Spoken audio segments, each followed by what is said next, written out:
Hi everyone, this is Lauren Robertson with Speaker Superstar, and I'm delighted to welcome you to my home and kitchen. I'm still figuring out what the best way to shoot these videos is. And as a live speaker, usually what I do is I get up and I speak in front of people, and you have one chance to get your message across, and it's live, and that's it. And I've been resisting doing that with these videos. I've been working quite closely with the script of the article that goes along with this video, which you can find on LinkedIn. And I'm not sure if that is the right way to go about it, or whether I'm better speaking from the heart as I do as a speaker as well. So today we are much more casual. I have a rough idea what I want to say to you, but I'm definitely going to be speaking more from the heart. I am here with my cup of tea, and I'm delighted that you're able to join me. So please do let me know what you think. Do you prefer a video like this that's a little bit more relaxed and off the cuff, which hopefully still gets the point across? Or do you prefer when the video is a little bit more structured and produced and edited? Please do let me know in a comment. So I'd like to share a little bit with you about what I've been up to this past week before we get on to today's topic. Today's topic is 7 silly mistakes that I've made as a speaker. And I hope that by sharing these mistakes with you, I will help you to avoid them. My coach once said that a smart person learns from their mistakes, but a genius learns from other people's. So please do enjoy this video today, and hopefully you'll learn from my mistakes. So this has been a really interesting week, a really great week. I am deep in the throes of enrolment for my Speaker Superstar program, which launches on the 1st of August. So we're doing live calls, live coaching, and we're working towards getting my speakers and entrepreneurs who want to be speakers to be developing their signature talk, a really amazing signature talk that only they can give. We are going to be getting them booked to speak at 5 speaking gigs, that's the goal. And we are going to show them how to host their own successful, profitable seminars and workshops. So with it launching on the 1st of August, and we are now way into July, it is very busy here at Speaker Superstar HQ. I also had a very interesting experience this weekend when I went to visit my aunt and uncle in Aberdeen. And they have a beautiful farm, and that's something I really want for myself and Corbin, who's my partner in the future as well, is a really beautiful small holding with horses and chickens and growing our own fruit and veg. So we went up there to get some much needed R&R, some fresh air, and to hang out with the animals on the farm, and of course my aunt and uncle. So my Aunt Hazel and I went horse riding, and it was a really fun experience until we got back to the farm and I actually got bucked off of my horse. And it was completely my own fault. Luckily I'm not hurt, I just have a black and blue backside, but I really learned something from it, and I really learned that preparation is everything. And this was a new horse, an unfamiliar horse. She had given me some signs that she was, didn't have the best manners in the entire world, and I still got on her and rode her to a canter, and I didn't know how the horse was going to behave or react, and so I ended up with a black and blue sore butt because I was underprepared. And in this video today, much of what we're going to talk about is actually going to be to do with being prepared. Being prepared so as a speaker, you don't end up with a black and blue butt. So another thing that I was working on this week is I've decided to enter Speaker Factor, which is the Professional Speakers Association's national speaking competition. You're only ever allowed to enter it once. And it's quite a prestigious competition to go through and to win. So I'm really excited about putting my talk together, about the challenge that it will present, because it's a 5-minute talk limit, and if you go over your 5 minutes you get buzzed and you're immediately disqualified. And any of you that know me will know I love to talk, so 5 minutes is going to be a bit of a difficult challenge, but I'm really excited to see how far I can go. The heats are in August, so hopefully I'll make it through the heats and then get to go down to England to compete in the national final. So I'll be taking you guys with me and keeping you updated on the journey. So this week I had a meeting and kind of a masterclass with last year's Scottish regional winner.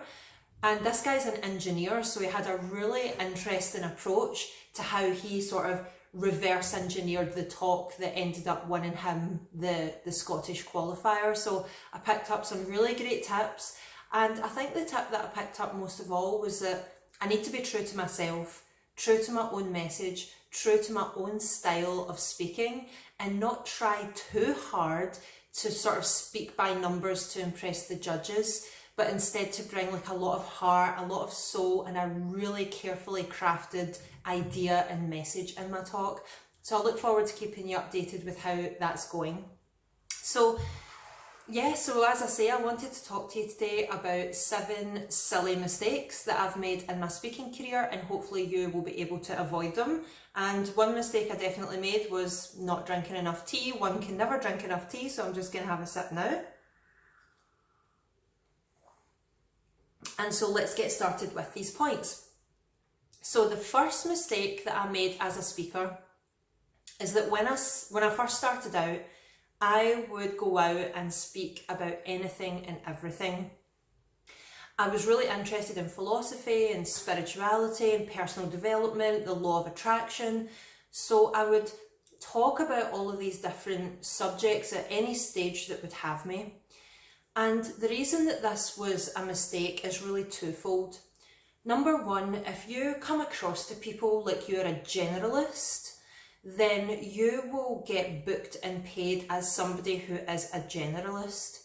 Whereas if you have a specific and clear idea about who you are, what your message is, what your area of specialisation and expertise are, then you will begin to be paid as an expert, be booked as an expert, and the sort of opportunities that you're invited to work at will reflect that. So in most industries, the more of a specialist you are, the higher you get paid and the more interesting your story is. Another reason why it was a mistake is because I would be speaking about a certain subject, and then when I had like coaching to sell or readings to sell or some other opportunity that I wanted my clients to work with me, they became confused about what it is I actually did.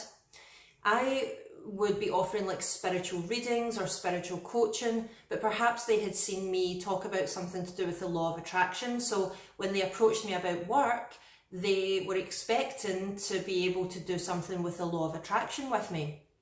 So what I found is my clients were getting confused. It was a lot of work for me to try to serve all of these different clients in all of these different ways. And it made me come across like I was a bit of a generalist and was just dipping my toe in the water of different subjects rather than committing to one subject. Now, don't get me wrong, it took me a long time to accept my role as a specialist. You know, I specialised initially in mediumship. Many of you will know that I'm a Hay House author and wrote a book about mediumship.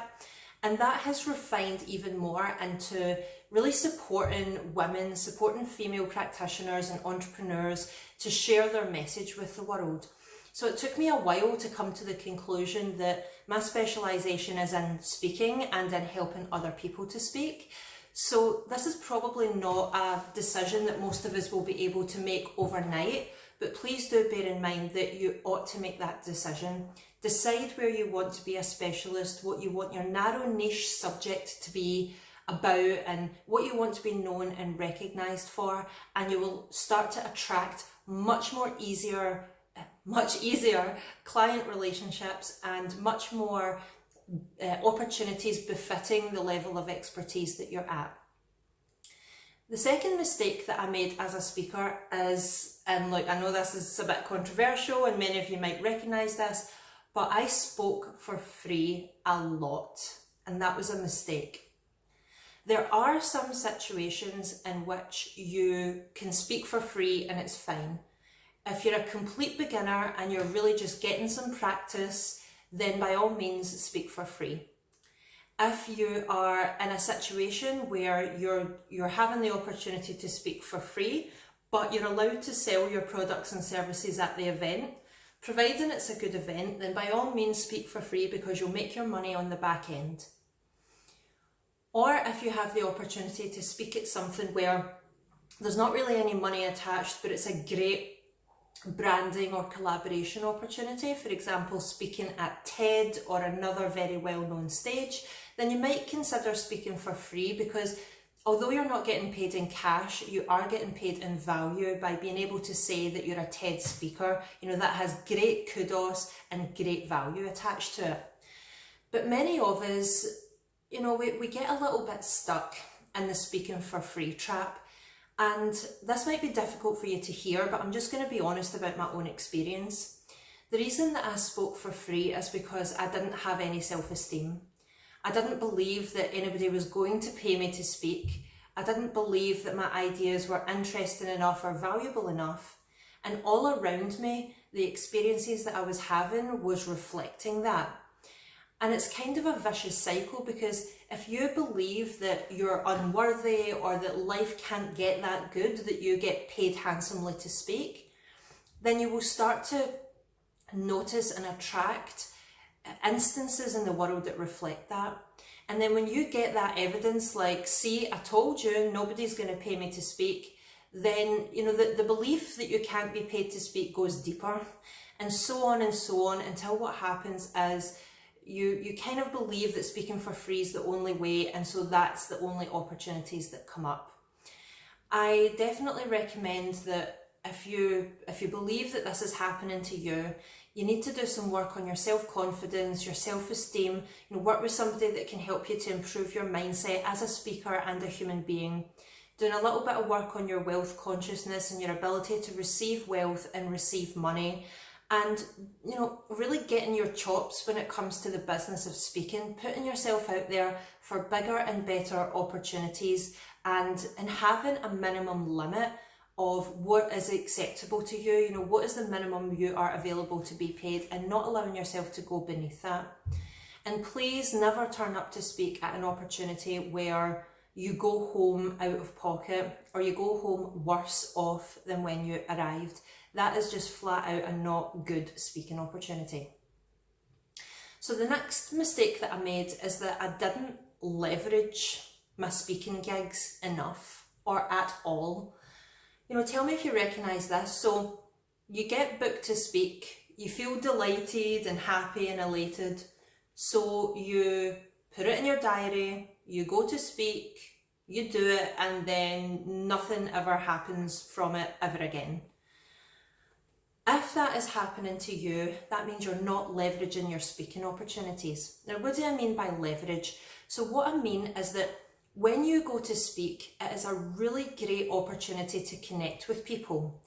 And there's never a better time where you're going to look knowledgeable, professional, and desirable to your ideal clients than when you're on a stage speaking. So you need to take responsibility for preparing how you are going to leverage that particular speaking opportunity to continue serving you in your business. How are you going to prepare yourself to connect with the clients, to connect with the audience members, to find out who else in the audience might open doors for you or create opportunities for you? And then after the speaking gig, what are you going to do to stay in touch with the promoter or the person that hosted you, to stay in touch with the audience, especially those that are ideal clients? When you go to the stage, that is not the beginning of your speaker journey. And when you get off the stage, that is not the end of your speaker journey. You have to leverage the time that you spent on the stage and insist that that time produces more for you in your life and in your business as a speaker.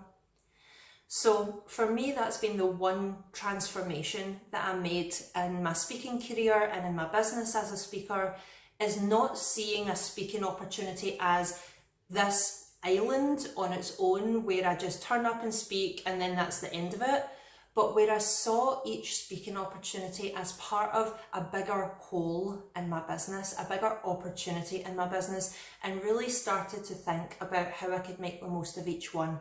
And I recommend that you do the same. So the next way that I kind of made a mistake or failed in the early days as a speaker is I didn't put enough of myself into my talks. Again, it was very much related to low self-confidence and specifically my age, because I became a professional speaker straight out of school at 16 years old, and I had this chip on my shoulder about my age and feeling that people wouldn't respect what I had to say because I was only 16.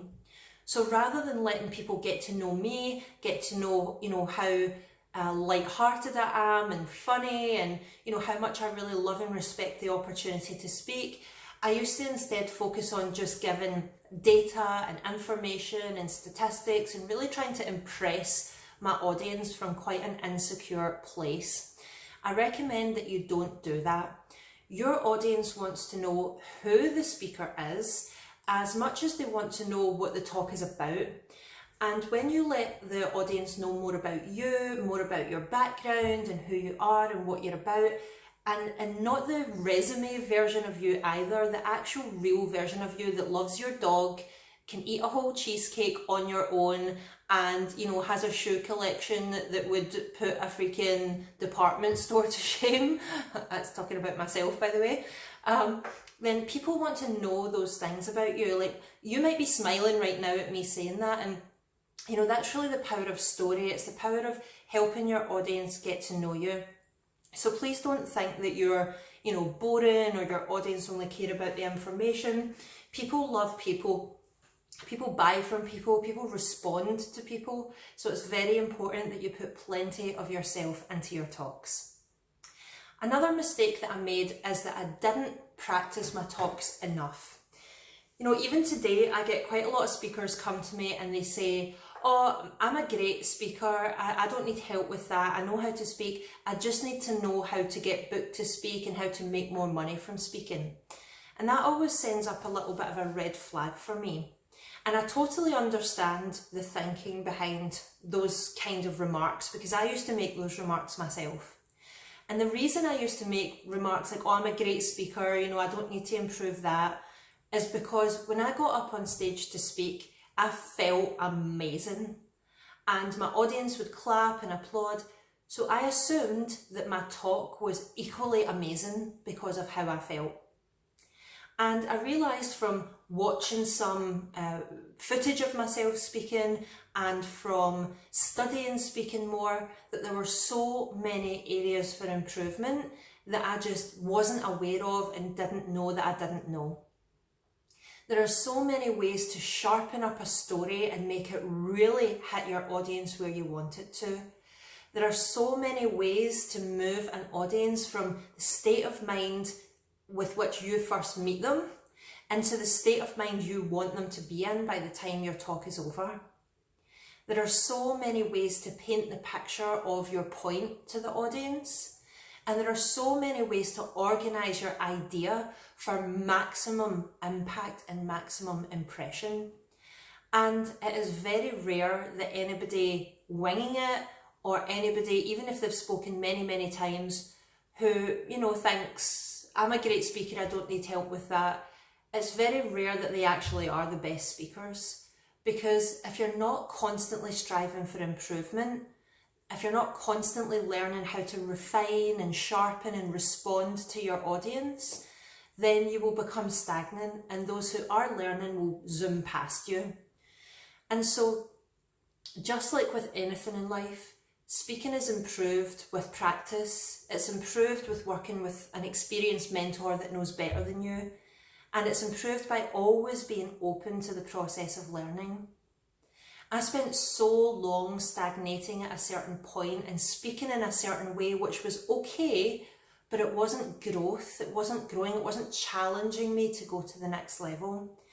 And now I never tell people that I'm an amazing speaker, or, I never think that I've reached the pinnacle of my speaking career and the message that I can deliver, because I know there's always somebody out there better than me, and there's always something else to be learned. So stay humble, stay open, and know that your ideas and your stories deserve to be sharpened up and polished up as much as possible. But at the same time, that's an ongoing journey, and you'll never ever reach the end of it. So another thing that I struggled with and made the mistake with in terms of my speaking is that I spoke about safe topics and didn't wade into anything controversial. And again, the reason for this is because when I started speaking, I was very young and I was in the spiritual community, and there was just a certain way that things were discussed and talked about, and certain, verbiage and just the way that people presented certain ideas.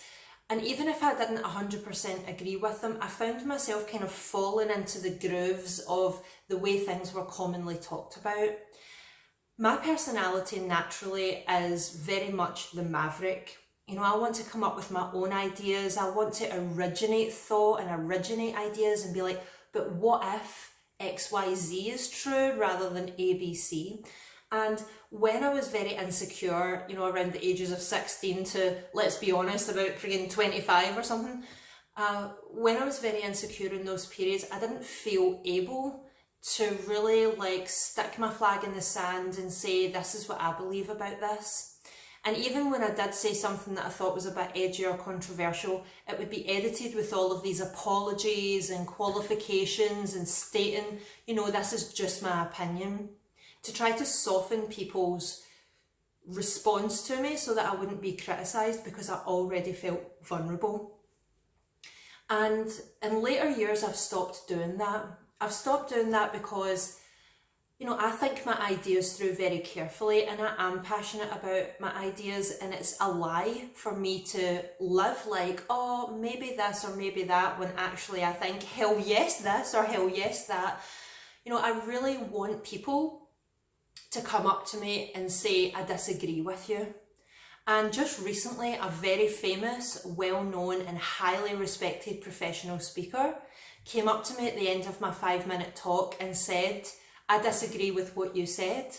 And the power of me having a really strong idea meant that I didn't have to go and approach this high-profile speaker to ask his advice. He actually approached me because my talk had engaged him in a powerful dialogue.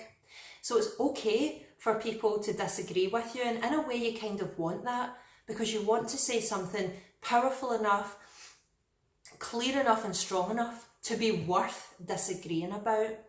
So don't be wishy-washy, don't sit in the fence. Decide what it is that you believe in, stick your flag in the sand and get out there and talk about it and preach about what it is you believe. Let it stir up the energy, stir up conversations, stir up connections with people, because you never know when those connections might be important or useful to you in the future. So really the final thing that I want to share with you, and this is something that I think is true for many of you watching this video right now, so it's something you could do a little bit of work on, and really if I could pick one thing off of the tips I've shared with you today, this is the mistake that I made, that if I could do it again I would have corrected it more quickly. And so this is what I recommend you correct right here and right now. The final mistake that I made is that I did not speak frequently enough. I would get a speaking opportunity and I would go to that speaking opportunity and then I would let it be many months perhaps. Like it was almost like that one speaking opportunity had filled me up enough, and then I would let myself get empty again before I was like, right, I need to speak again, I really miss it. Don't do that, don't let that happen, because what happens when you lose momentum is that you lose confidence. You lose your touch, you lose your stride, you lose the time that you've spent kind of practicing and building up. It's really not about, working to the crescendo of this one speaking opportunity and then going without any for ages. It's about, let me get booked to speak and let me try and follow it up with one more, and then follow it up with one more, and then follow up with one more. Even now as a Hay House author and a speaker with 16 years experience, and even as a coach for other speakers, I still spend a lot of time pitching for speaking opportunities, creating opportunities to speak all over the world, really putting myself out there. It's the main thing that I do in my business. And so as a new or aspiring speaker, don't shy away from the hours and the workload and the dedication and commitment, that is necessary to get that momentum going. And once that momentum's going and you get your first yes, aim to follow it up with another yes immediately after. Don't let yourself go cold, don't let yourself go stale. Get as many speaking opportunities in a close time frame together as you can. And there's nothing else for that except connections with the right people, leverage, work, and really putting the time and the hours in to get yourself known to the right people. If you're willing to commit to that and do it and go for it, speaking opportunities will start to make their way to you. All right, my loves, well, thank you so much for joining me in my kitchen here in my home with my cup of tea to learn, all about the 7 mistakes that I made early in my speaking career. I really hope that you've enjoyed this video, and now I'd love to hear from you. So if you have a thought about any of these that you've been doing or which ones you're going to change, please leave me a comment because I really would love to hear from you. And also somewhere around this video, I've got a very special opportunity for you. I've created a free training in which I'm going to coach you through creating an amazing signature talk. The talk that only you can give.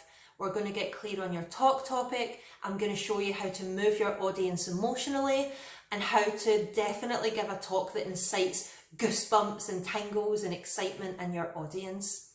So the link for the training will be somewhere around this video. Go ahead and check it out. I'd love to know what you think, and I look forward to catching you next time here, probably in a different room of my house, maybe out and about somewhere else. Have a great week, take care of yourselves and each other, and I look forward to speaking to you again soon. Bye.